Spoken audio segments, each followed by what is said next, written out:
10th और 12th के बाद करियर ग्रोथ कैसा हो सकता है, आपके लिए कौन सी सरकारी नौकरी बेहतर हो सकती है। नीट के एग्जाम को छोड़ के, नीट का एग्जाम नहीं हो रहा है कंप्यूटर पे तो बेचारा लीक हो जा रहा है। गांधी है तो आंधी है, तो हर बच्चे की अपनी डिमांड होती है। कोई बच्चा, सुभाष चंद्र बोस का डायलॉग याद है कि तुम मुझे खून दो मैं तुम्हें आजादी दूंगा। हम बोल रहे हैं तुम हमें मेहनत दो, टाइम दो, हम तुम्हें जॉब देंगे।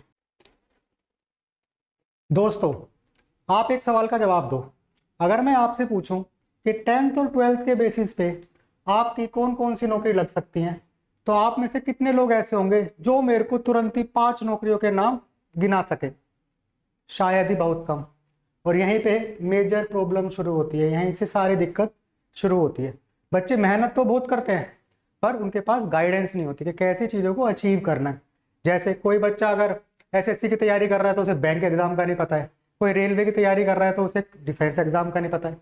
पर इट डजंट मीन कि वो मेहनत नहीं कर रहा है, बट उसके पास गाइडेंस नहीं होती। अगर आप भी उन्हीं बच्चों में से हैं तो आज का सेशन सिर्फ आपके लिए ही होने वाला है, क्योंकि अगली 15 मिनट में हम डिस्कस करेंगे कि 10th और 12th के बाद करियर ग्रोथ कैसा हो सकता है, आपके लिए कौन सी सरकारी नौकरी बेहतर हो सकती है। तो हेलो दोस्तों, मेरा नाम है मिलन और आप देख रहे हैं हमारा करियर गाइडेंस सेशन। तो सबसे पहले अगर हम एग्जाम्स की बात करें तो इसमें हम एसएससी के एग्जाम्स को भी कवर करेंगे, रेलवे के एग्जाम को भी कवर करेंगे, डिफेंस एग्जाम्स को भी कवर करेंगे, यानी डेस्क जॉब को भी कवर करेंगे, ऐसी जॉब्स को भी कवर करेंगे जहाँ पे फिजिकल वर्क ज़्यादा होता है। तो अगर हम सबसे पहली जॉब की बात करें तो ये एसएससी, सीएचएसएल, एलडीसी और डीईओ। एलडीसी का जनरल मीनिंग होता है यहाँ पे लोअर डिवीजन क्लर्क, यानी आपका क्लैरिकल जॉब है, फाइल्स को मेंटेन करना है, ऑफिस मेंटेन करना है, ठीक है। और इसको हम 12th के बेसिस पे कर सकते हैं।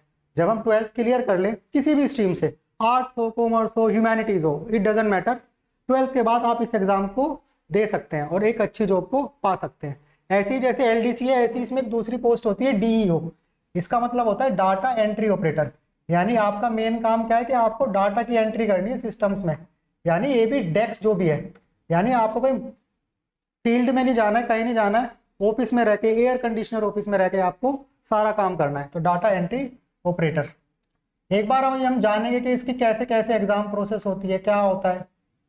तो क्या लिखा है यहाँ पे कि 12th बेसिस पे ये एग्जाम हो सकता है। एलिजिबिलिटी क्राइटेरिया क्या है कि बच्चे ने 12th पास कर लियो, ठीक है। और इसको कंडक्ट कौन कराता है? इसको कंडक्ट कराता है एसएससी। एसएससी क्या है? स्टाफ सिलेक्शन कमीशन, यानी एक कमीशन है जो बहुत सारी गवर्नमेंट जॉब्स के लिए, सेंट्रल गवर्नमेंट जॉब्स के लिए एग्जाम कंडक्ट कराता है और वहां से जो बच्चे सिलेक्ट होते हैं उनको पोस्टिंग देता है।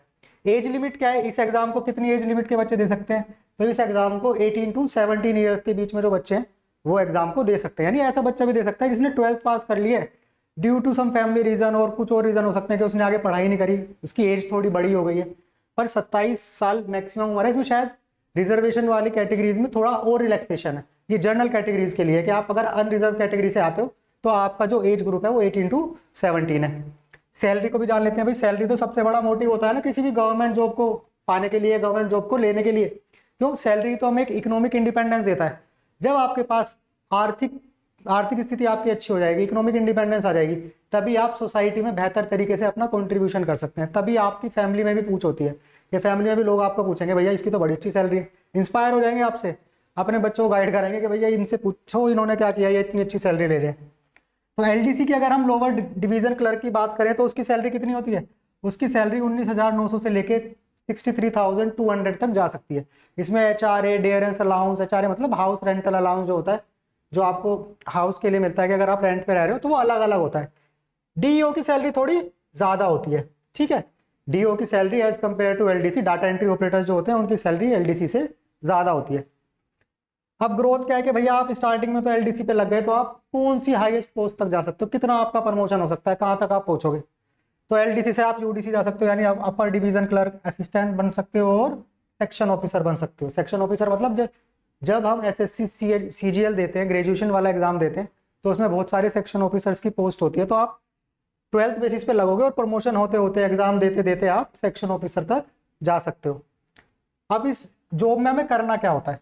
किसी भी जॉब के 2 पर्क्स होते हैं कि कोई बच्चा अगर उससे इंस्पायर हो के मेरे को तो ये काम करना, तो उसके 2 पर्क्स हो सकते हैं। सबसे पहले क्या कि उसकी सैलरी कितनी है, और दूसरा क्या कि उस जॉब में करना क्या है, कि फील्ड वर्क है, ऑफिस वर्क है, कैसा काम है। तो यहाँ पे हम जानते हैं इनका मेन काम क्या है, डाटा एंट्री करना, फाइल मैनेजमेंट करना, ऑफिशियल ड्राफ्टिंग करना। ड्राफ्टिंग मतलब कि किसी प्रपोजल को ड्राफ्ट करना, उसको आगे फर्दर भेजने के लिए। ड्राफ्टिंग का जनरल मीनिंग होता है लिखना, किसी चीज को लिखना। आगे क्या है कि एक्सीलेंट वर्क लाइफ बैलेंस, यानी फिक्स आवर जॉब है, 9 to 5 की जॉब है। फील्ड जॉब की तरह नहीं है कि आपको 24 घंटे भी काम करने हैं। पुलिस की जॉब होती है वो 9 to 5 वाली जॉब थोड़ी है। फील्ड जॉब कोई भी 9 to 5 नहीं होती, वहाँ पे कोई टाइम फिक्स नहीं है। जब आपको जरूरत है तो फील्ड में जाना पड़ेगा, ठीक है। बट ये कैसी जॉब है, डेस्क जॉब है, फिक्स है 9 to 5। सुबह 9 बजे जाना, 5 बजे पंच आउट करो, घर पे आ जाओ, टेंशन फ्री। फीमेल मेंबर्स के लिए सबसे बेस्ट जॉब होती है, मेल मेंबर्स के लिए बेस्ट है, बट फील्ड जॉब में फीमेल्स को थोड़ी रेस्ट्रिक्शन होती है, तो उनके लिए ये बेस्ट फील्ड होती है। एग्जाम पैटर्न क्या होता है, एग्जाम पैटर्न का अभी हम टीयर 1 ही जानेंगे, ज़्यादा डिटेल में हम बाद में पढ़ेंगे। स्टार्टिंग में तुम्हें ओवरव्यू तो हो जाए कि अगर हमें इस जॉब को पाना है, इसको लेना है, तो प्रोसेस क्या है, स्टार्टिंग कैसे होती है, ठीक है। तो इसका 2 एग्जाम होते हैं, टीयर 1 टीयर 2। और कैसे होते हैं, सीबीटी। सीबीटी का मतलब है यहाँ पे कंप्यूटर बेस्ड टेस्ट, यानी कंप्यूटर पे टेस्ट होता है, कॉपी पेन वाला टेस्ट नहीं है, कंप्यूटर बेस्ड टेस्ट होता है, ठीक है। तो 2 सीबीटी होते हैं। क्या क्या आता है इसमें, इंग्लिश आएगी, मैथ्स आएगा, रीजनिंग आएगी, जनरल अवेयरनेस आएगी, जीएस आएगी, जनरल स्टडीज, हिस्ट्री, पॉलिटी, वही सब आता है। तो कितने कितने क्वेश्चन है सीबीटी 1, अभी सीबी 2 की बात नहीं कर रहे हैं, स्टार्टिंग जान लेते हैं, सीबी 2 बाद में पढ़ेंगे। इंग्लिश के 25 क्वेश्चन आएंगे, रीजनिंग के भी 25 क्वेश्चन, क्वांट के भी 25 क्वेश्चन, जनरल अवेयरनेस के भी 25 क्वेश्चन। तो कितने क्वेश्चन हो गए, 25 25 25, यानी 100 क्वेश्चन आएंगे। और 2 मार्क्स पर क्वेश्चन, यानी अराउंड 200 मार्क्स का ये सीबीटी 1 होता है। आगे क्या लिखा, पहले एप्लीकेशन करनी है, यहाँ पे रिटर्न लिखा है, रिटर्न नहीं सीबीटी ही होगा। अब रिटर्न वाला टाइम तो चला गया, पुराने टाइमों में होते थे रिटर्न एग्जाम, अब सब कुछ कंप्यूटर पे होता है, सिर्फ नीट के एग्जाम को छोड़ के। नीट का एग्जाम नहीं हो रहा है कंप्यूटर पे, तो वो बेचारा लीक हो जा रहा है, ठीक है। तो एप्लीकेशन करेंगे, सीबीटी 1 होगा, सीबीटी 1 को जो क्लियर करेंगे उनका टीयर 2 होगा। और जो डीईओ होता है उसके लिए कुछ स्पेसिफिक रिक्वायरमेंट्स मांगी जाती हैं, क्योंकि डाटा एंट्री का काम है ना, तो वहाँ पे टाइपिंग टेस्ट भी होता है, ठीक है। तो स्किल टेस्ट भी होगा, उसके बाद डॉक्यूमेंट वेरिफिकेशन है, फाइनल सिलेक्शन। एसएससी की फर्स्ट जॉब है, अभी इनकी 3 जॉब हो रहे हैं, वो हम बाद वाली स्लाइड्स में पढ़ेंगे। आगे क्या है, Indian army, Agniveer, general duty clerk and soldier, ठीक है। कि जनरल ड्यूटी के लिए हम क्लैरिकल वर्क के लिए यानी ऑफिस वर्क के लिए हायरिंग करें, या सोल्जर को भर्ती करें, जो बिल्कुल नीचे वाले लेवल वाले सोल्जर होते हैं ना, जैसे सूबेदार वगैरह, उनसे भी नीचे। तो क्या लिखा है कि जीडी की क्या क्वालिफिकेशन है, जनरल ड्यूटी अगर हम सोल्जर की बात करें तो उनकी क्वालिफिकेशन क्या है, तो 10th पास हो या 12th पास हो, यानी 10th पास वाले भी अप्लाई कर सकते हैं, 12th पास वाले भी अप्लाई कर सकते हैं, अगर हमें जनरल ड्यूटी सोल्जर बनना है तो। क्लैरिकल जॉब्स के लिए कुछ थोड़ा स्पेसिफिक रिक्वायरमेंट होती है कि भैया ऑफिस काम करना है, तो थोड़ा बहुत पढ़ना लिखना तो आना चाहिए, उसकी भी तो टेस्टिंग होना है। पता लगा उसे ऑफिस में जॉब दे दी और बेचारा 10th फेल है, वो 10th पास है, फेल कह रहा हूँ, 10th पास है और नहीं हो पा रहा है, तो इसलिए क्लैरिकल जॉब के लिए थोड़ी ज़्यादा रिक्वायरमेंट है। क्या रिक्वायरमेंट है कि 10+2 होना चाहिए, किसी भी स्ट्रीम का हो सकता है, आर्ट्स, कॉमर्स, साइंस, किसी भी स्ट्रीम का हो सकता है, स्ट्रीम पे कोई रेस्ट्रिक्शन नहीं है। उसके बाद क्या लिखा है कि एग्रीगेट यानी ओवरऑल 60% मार्क्स होने चाहिए पूरे सब सब्जेक्ट्स में। और एक अलग से रिक्वायरमेंट क्या है कि मैथ्स में मैंडेटरी है, इंग्लिश और मैथ्स, और कहीं पे अगर अकाउंट्स की ज़रूरत है, हम ऐसे ऑफिस में काम कर रहे हैं जहाँ पे हम अकाउंट्स को मेंटेन करते हैं, तो उनमें मिनिमम 50% होने चाहिए।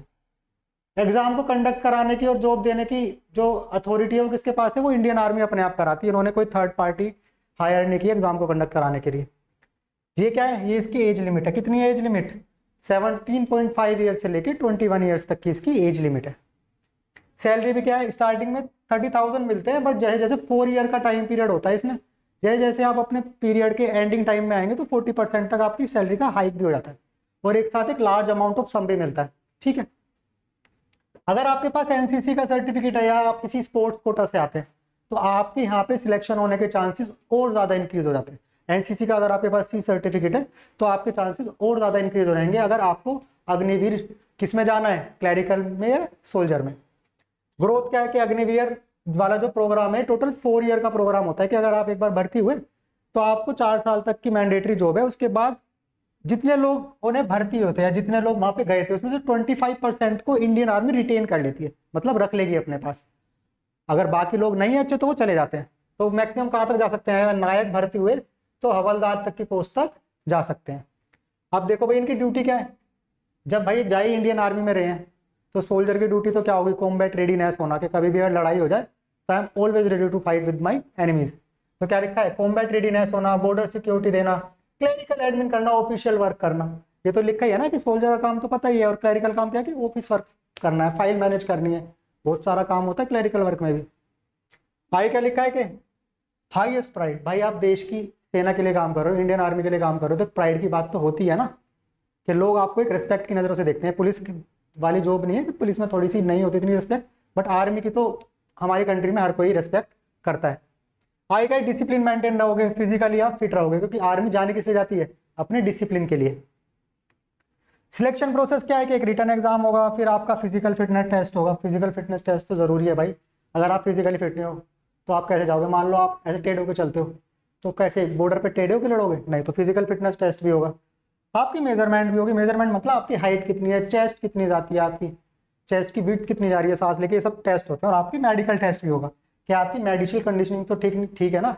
पता लगा आप आर्मी में भर्ती हो गए और आपको तो हार्ट की दिक्कत है, 1 महीना भी जॉब नहीं करी, हॉस्पिटल में एडमिट हो गई जी, हमारा तो हार्ट का ऑपरेशन होगा, तो मेडिकल टेस्ट भी होता है। कोई मेडिकल क्रिटिकलिटी तो नहीं है, कोई ऐसी बीमारी तो नहीं है कि जिसको अगर हम ले लें तो उससे आगे जाके हमारे ऊपर दिक्कत हो जाए। ठीक है, तो हमने बता दिया एप्लीकेशन करना है, physical fitness test, medical test, written exam और फाइनल मेरिट लगती है। फिर नेक्स्ट जॉब कौन सी है, नेक्स्ट जॉब है रेलवे की। भाई रेलवे के तो हर कोई जानता होगा, इंडिया का सबसे बड़ा PSU, अगर कोई सबसे बड़ी पब्लिक सेक्टर यूनिट है या एंटरप्राइज है, यानी वो सेक्टर जिसको गवर्नमेंट चलाती है, तो रेलवे सबसे बड़ा गवर्नमेंट का सेक्टर है। अगर हम सेक्टर को समझे कंपनी, गवर्नमेंट की अगर सबसे बड़ी कोई कंपनी है तो वो कौन है, वो रेलवे है। ठीक है, और इसमें 10th-12th के बाद हम कहाँ जाते हैं, ग्रुप डी में। ग्रुप डी माने ट्रैक मेंटेनेंस का काम है, सिग्नल्स को मेंटेन करना है, उनकी देखभाल करनी है, उसमें रिलेज होती हैं। वो टेक्निकल टर्म्स है, जब आपकी जॉब लग जाएगी ना तब सब समझ आएगा वहाँ रिले क्या होता है, ये सब क्या होता है। तो इसकी मिनिमम क्वालिफिकेशन क्या है कि 10th पास या ITI सर्टिफिकेट हो या नेशनल अप्रेंटिसशिप सर्टिफिकेट हो, तो भी आपकी जॉब लग सकती है। अब कुछ बच्चे बोलेंगे सर यहाँ पे एक लिखा है RRB, एक लिखा है RRC। जब ग्रुप डी की भर्ती होती है, यानी ग्रुप डी के लिए जॉब एप्लीकेशंस आती हैं, तो उसको कौन देखता है, उसको देखता है RRC, रेलवे रिक्रूटमेंट सेल बोलते हैं, रेलवे रिक्रूटमेंट सेल। और RRB का मतलब होता है रेलवे रिक्रूटमेंट बोर्ड, यानी ग्रुप डी से ऊपर की जितनी भी सर्विसेज होंगी उनके एग्जाम कंडक्ट कराता है RRB, और ग्रुप सी से नीचे की जितनी भी सर्विसेज होंगी उनका एग्जाम कंडक्ट कौन कराएगा, वो कराएगा RRC। अब एक बार सैलरी देख लेते हैं, इसकी सैलरी कहाँ तक जाती है, क्योंकि सैलरी ही मेन मोटिव है, सैलरी क्या काम करना है, कहाँ पोस्टिंग मिलेगी। रेलवे की पोस्टिंग से आप ये भी याद रखना है कि ये ऑल ओवर इंडिया पोस्टिंग है, कोई आपको वो नहीं मिलेगा कि भैया एक फिजिकल फिक्स जगह मिल गई है कि आपकी पोस्टिंग है। क्योंकि भारतीय रेलवे जब हम जाते हैं अलग अलग देश में, तो हम ये थोड़ी कहते हैं कि महाराष्ट्र की रेलवे है या उत्तर प्रदेश की रेलवे है, हम उसको इंडियन रेलवे ही कहते हैं।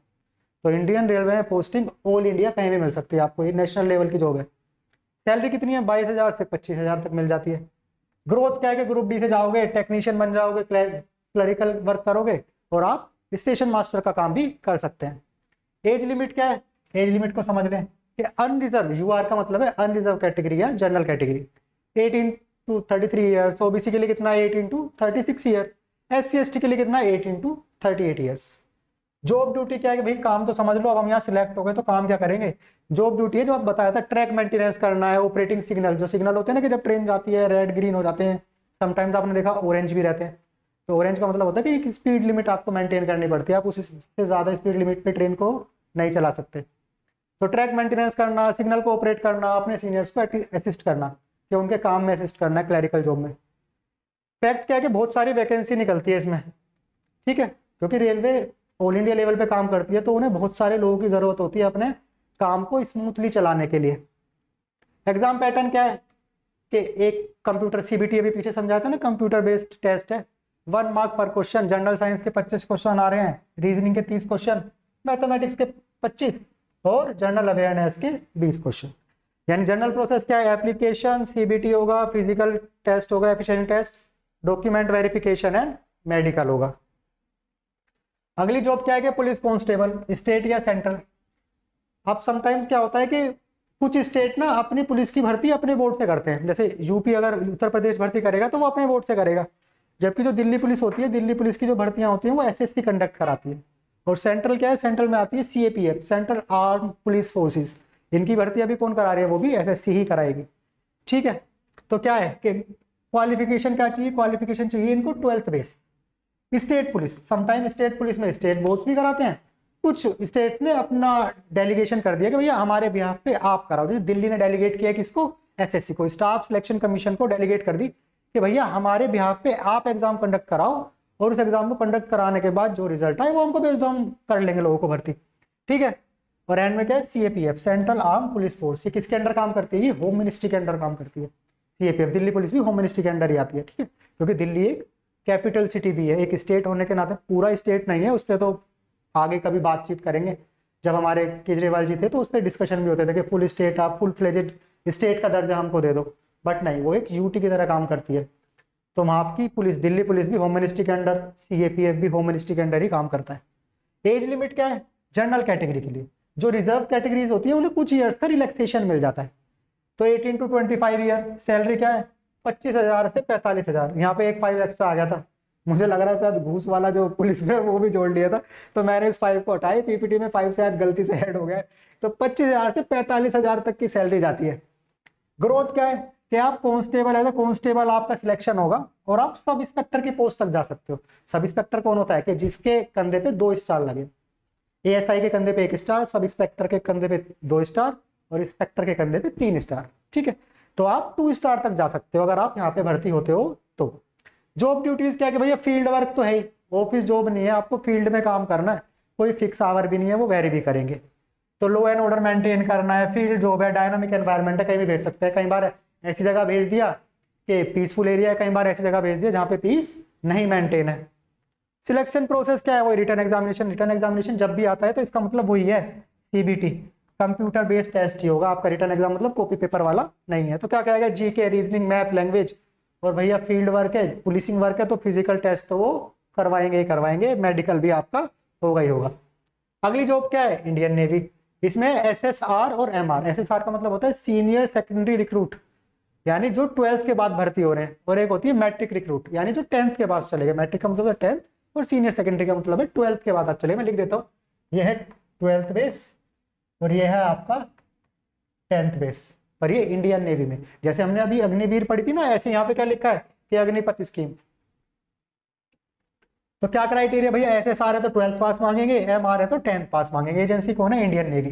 यहाँ पे कुछ है कि मैथ्स फिजिक्स होनी चाहिए, बाकी केमिस्ट्री, बायो, कंप्यूटर साइंस, इसमें से कुछ भी सब्जेक्ट एक हो सकता है। अदरवाइज 3 इयर्स अगर आपके पास डिप्लोमा है तो वो भी चलेगा। एज क्या है, जितनी अग्निवीर वाली आर्मी वाली थी उतनी ही एज है। सैलरी 30,000 से स्टार्ट होती है, वही 4 साल वाला रखेंगे, बाद में 25% को हम रिटेन कर लेते हैं। जॉब ड्यूटीज क्या है कि टेक्निकल वर्क है। ठीक है, मैक्सिमम नेवी है तो टेक्निकल वर्क ही होता है। क्या है कि एक फैक्ट, क्या एक फन फैक्ट है और या फिर एक इंस्पिरेशनल फैक्ट है कि आपको घूमने को बहुत मिलेगा। लिखा है ना, world travel, elite technical maritime training, maritime मतलब कि शिप्स को मेंटेन करने की ट्रेनिंग भी मिलेगी। और क्या सिलेक्शन प्रोसेस होता है इसका कि एसएसआर के 100 एमसीक्यूज आते हैं और एमआर के 50 एमसीक्यूज आते हैं। Written exam, physical fitness test, initial medical and final merit. जितने भी आर्मी या पुलिस वाले एग्जाम होंगे उनमें मेडिकल, वो फिजिकल फिटनेस टेस्ट जरूरी होगा भाई। पर फिजिकल फिटनेस टेस्ट होगा तो आपको अपने फिटनेस के बारे में पता चल जाएगा। ठीक है, अगला क्या हमने बोला था ना कि एसएससी का एक हमने स्टार्टिंग में पढ़ा, बाकी हम एंड में पढ़ेंगे। ये क्या है, स्टेनोग्राफर। स्टेनोग्राफर शुरू करने से पहले समझ लो कि स्टेनोग्राफर का काम क्या होता है। स्टेनोग्राफर तुमने कभी देखा होगा ना, कॉपी में वो उल्टी सीधी राइटिंग लिखते रहते हैं। तो स्टेनोग्राफर का काम क्या है कि जब कोई फास्ट स्पीच दे रहा हो तो उसको एकदम से तो लिख नहीं सकते, तो उसको एक अलग भाषा में लिखा जाता है। ठीक है, तो स्टेनोग्राफर का मेन वही काम होता है। जैसे कोर्ट्स में होता है, जजेस जजमेंट देते हैं, सब कुछ देते हैं, तो डायरेक्ट हिंदी या इंग्लिश में नहीं लिखते, वो स्टेनोग्राफर अपनी भाषा में लिखेगा, बाद में उसको ट्रांसलेट कर देते हैं। ये बहुत अच्छी जॉब होती है। और इसका सबसे बड़ा फन फैक्ट क्या है कि भैया इसमें मैथ नहीं पूछेगा तुमसे कोई भी। मैथ से बच्चे बहुत डरते हैं कि सर जी मैथ कैसे कवर करें, तो मैथ आपसे कोई नहीं पूछेगा। 12th पास है। एग्जाम कौन कंडक्ट कर रहा है, एसएससी। ग्रेड सी भी है और ग्रेड डी भी है। ग्रेड सी में 30 ईयर्स तक अप्लाई कर सकते हैं, ग्रेड सी में 30 ईयर्स और ग्रेड डी में 27 ईयर्स तक अप्लाई कर सकते हैं। एक बार हम सैलरी देख लेते हैं, जो इंस्पिरेशनल फैक्टर होता है हर किसी जॉब के लिए। तो ग्रेड सी में कितना मिल रहा है, 50K to 70K, और ग्रेड डी में कितना मिल रहा है, 36 to 45K। ग्रोथ कैसी है इसकी, कि आप पहले डी में लगे, ग्रेड डी में तो सी में आओगे, फिर प्राइवेट सेक्रेटरी बन जाओगे, फिर प्रिंसिपल प्राइवेट सेक्रेटरी बन जाओगे। ठीक है, ड्यूटी हमने सबसे पहले ड्यूटी ही बताई थी कि मेन इनका काम क्या होता है, ट्रांसक्रिप्शन होता है कि स्पीचेस को शॉर्ट फॉर्म में लिखना है। मैथ्स इसमें आता नहीं है। सबसे अच्छा फन फैक्ट इसका यही है कि मैथ की टेंशन आपको, मैथ से डरते हैं ना बच्चे काफी, ह्यूमैनिटीज वाले और थोड़े ज्यादा डरते हैं। तो क्या है कि सीबीटी होता है 2 घंटे का, 100 क्वेश्चन पूछेंगे, वही इंग्लिश होगा, मैथ्स होगा, जनरल अवेयरनेस होगी, जीएस होगी, और फिर क्या होगा, फिर शॉर्ट हैंड। जिसमें लिखना है आपको, उसका भी टेस्ट होगा। आपको एक स्टोरी दी जाती है, उसको शॉर्ट हैंड फॉर्म में लिखना होता है। और क्या लिखा है कि ग्रेड सी के लिए 100 वर्ड पर मिनट और ग्रेड डी के लिए 80 वर्ड्स पर मिनट होने चाहिए। CBT exam, shorthand skill test, document verification and final merit फिर लगेगी आपकी। आएगा कि एमटीएस, मल्टीटास्किंग ग्रुप, हवलदार भी हो सकते हैं। मल्टीटास्किंग मतलब कि ऑफिस में जिस चीज़ की रिक्वायरमेंट है आपसे वो काम करवाया जा सकता है, क्लैरिकल जॉब हो वैसी, या हवलदार वाला काम हो तो वो। तो ये क्या है कि 10th पास वाला एग्जाम है, 12th की भी जरूरत नहीं है। एग्जाम कौन कंडक्ट करा रहा है? एसएससी। एज लिमिट क्या है? 18 to 27 ईयर। सैलरी क्या है? 18 to 25,000। यहाँ पे भी 2.5 लाख आ गई है, तो ये 1 0 गलती से फालतू आ गई है स्लाइड में, ठीक है। ग्रोथ कैसे है कि आप एमटीएस लगोगे, फिर लोअर डिविजनल क्लर्क बन जाओगे, जो हमने सबसे स्टार्टिंग में पढ़ी थी ना, एसएससी की सबसे पहली पोस्टिंग पढ़ी थी। तो वो क्या है कि एलडीसी, फिर यूडीसी और फिर असिस्टेंट बन जाओगे। जॉब ड्यूटीज क्या है कि भैया ऑफिस वाला काम है, ज्यादा इधर घूमा फिरी वाला काम नहीं है। ऑफिस मेंटेनेंस, फाइल डिस्पैच करना, असिस्टिंग डेस्क ऑफिसर, जो डेस्क ऑफिसर बैठा है वो बोल रहा है ले आओ, ये वाली फाइल ले आओ, वो वाली फाइल ले आओ, तो ऐसा काम करना है। फैक्ट क्या है कि best entry level, entry level मतलब कि 10th पास करते ही अगर आपकी फाइनेंशियल कंडीशन ऐसी है, फैमिली को आप चाहते हो सपोर्ट करें, या अपना खर्चा आप खुद उठाना चाहते हो, आपने चाहते कि मेरा खर्चा फैमिली उठाए, फैमिली में बर्डन बनूं, तो ये सबसे बेस्ट एग्जाम है। इसके साथ साथ जब जॉब लग जाएगी तो आप आगे पढ़ भी सकते हो, अपनी पढ़ाई को भी कंटिन्यू कर सकते हो, फाइनेंशियली इंडिपेंडेंट हो जाओगे, तो आपके पास थोड़ा पैसा भी होगा, सेविंग भी कर सकते हो और फैमिली की भी हेल्प कर सकते हो। भैया पैसा तो मेन मोटिव ही होता है ना, गांधी है तो आंधी है, गांधी नहीं है तो कुछ नहीं है, ठीक है। इसमें भी 2 तरह के टेस्ट हैं, सेशन 1, सेशन 2। सेशन 1 में कोई भी नेगेटिव मार्किंग नहीं है, इसमें मैथ्स और रीजनिंग आते हैं, कितने कितने 20 क्वेश्चन, 3 मार्क्स ईच, तो 60 मार्क्स के हो गए, कोई नेगेटिव मार्किंग नहीं है। बट जब हम जनरल अवेयरनेस एंड इंग्लिश की बात करते हैं तो वहाँ पे 25 क्वेश्चन आएंगे, 3 मार्क्स ईच, बट वहाँ पे नेगेटिव मार्किंग होगी। अगर आप एक गलत क्वेश्चन करोगे तो 1 मार्क्स डिडक्ट हो जाएगा आपका। प्रोसेस वही है, सीबीटी होएगा, फिर आपका फिजिकल फिटनेस टेस्ट होगा, document verification and final selection. तो ये ओवरऑल व्यू देखा हमने कि हमारी 10th और 12th के बाद हमारे पास क्या क्या अपॉर्चुनिटीज होती हैं करने की। ये उनका हमने फाइनल वो करा है कि अगर सैलरी के हिसाब से देखें तो कौन सी जॉब अच्छी है, पोस्टिंग के हिसाब से देखें तो कौन सी जॉब अच्छी है। तो हर बच्चे की एक अपनी डिमांड होती है। कोई बच्चा चाहता है कि मैं फील्ड वर्क करूँ, कोई बच्चा चाह रहा है कि भैया हम तो ऑफिस में रहना चाहते हैं, हम ऑफिस वर्क करेंगे। तो हर किसी के लिए अपनी अलग अलग रिक्वायरमेंट होती है। आपकी सबसे बड़ी, अगर सबसे बड़ा कोई काम आपको करना है, क्या करना है? सबसे पहले तो ये डिसाइड करना है इन सब में से कि मैं फील्ड वर्क करना चाहता हूँ या मैं ऑफिस वर्क करना चाहता हूँ। उस हिसाब से जॉब देखनी है और टेंशन नहीं लेनी है। आप पहले ये डिसाइड करो, सिलेक्शन कैसे होगा कैसे नहीं होगा वो जिम्मेदारी हमारी है, उसको हम गाइड करेंगे। और आपके लिए एक ऑफर भी है कि अगर आप इन सब चीज़ों की प्रिपरेशन करना चाहते हैं तो अड्डा 24/7 आपके लिए लेके आए एक स्पेशल प्रोग्राम, जिसमें आपको एक कूपन कोड यूज़ करना है ES100, आपको उस कोर्स पे 60% डिस्काउंट में मिलेगा। और आपको मेन मेहनत क्या करनी है? सुभाष चंद्र बोस का एक डायलॉग याद है कि तुम मुझे खून दो मैं तुम्हें आज़ादी दूंगा। हम बोल रहे हैं तुम हमें मेहनत दो, टाइम दो, हम तुम्हें जॉब देंगे। तो ठीक है, आपको अच्छे से पढ़ना है, मेहनत करनी है, ज़्यादा टेंशन नहीं लेनी है, अड्डा 24/7 पे आना है और रेगुलर क्लासेस लेनी है। तो ओके, थैंक यू दोस्तों।